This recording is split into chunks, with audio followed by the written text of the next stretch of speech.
Chapter 7. A Mouse in Love. And what was our own favorite member of the mouse community doing while the sound of the mouse council drum echoed through the walls of the castle? Reader, I must report that Furlough had not seen the worst of it. Despereaux sat with the princess and the king and listened to song after song. At one point, gently, oh so gently, the pea picked up the mouse in her hand. She cupped him in her palm and scratched his oversized ears.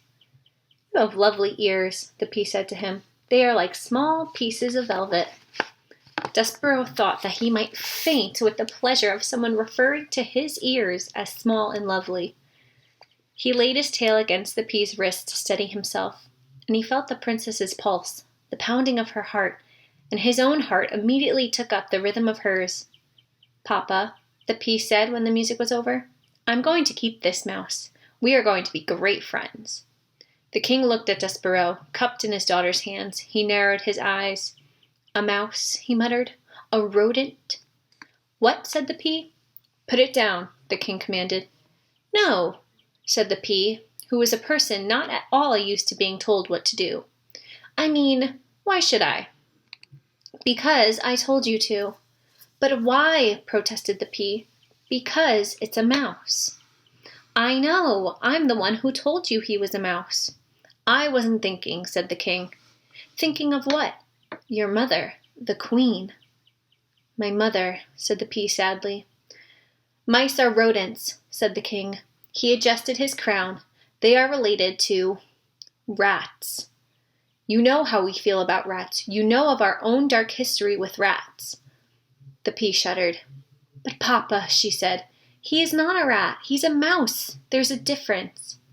"Royalty," the king said, "has many responsibilities, and one of them is not becoming involved personally with even the distant relatives of one's enemies. Put him down, pea." The princess put Despereaux down. "Good girl," said the king, and then he looked at Despereaux. "Scat," he said. Despereaux, however, did not scat. He sat and stared up at the princess. The king stamped his foot. "Scat!" he hollered. "Papa," said the princess, "please don't be mean to him," and she began to weep. Despereaux, seeing her tears, broke the last of the great ancient rules of mice. He spoke to a human. "Please," said Despereaux, "don't cry." He held out his handkerchief to the princess. The pea sniffed and leaned down close to him. "Do not speak to her," thundered the king. Despereaux dropped his handkerchief. He backed away from the king. "Rodents do not speak to princesses. We will not have this becoming a topsy-turvy, wrong-headed world. There are rules. Scat! Get lost! Before my common sense returns and I have you killed." The king stamped his foot again. Despereaux found it alarming to have such a big foot brought down with so much force and anger so close to his own small head. He ran toward the hole in the wall, but he turned before he entered it. He turned and shouted to the princess. "My name is Despereaux." "Despereaux," she said. "I honor you," shouted Despereaux.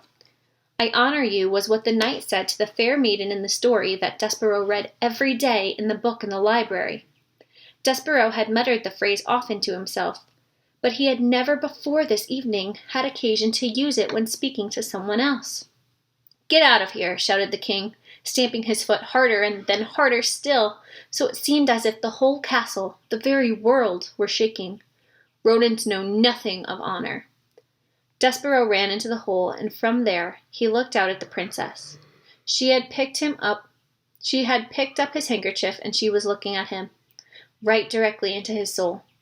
"Despereaux," she said. He saw his name on her lips. "I honor you," whispered Despereaux. "I honor you." He put his paw over his heart. He bowed so low that his whiskers touched the floor. He was, alas, a mouse, deeply in love.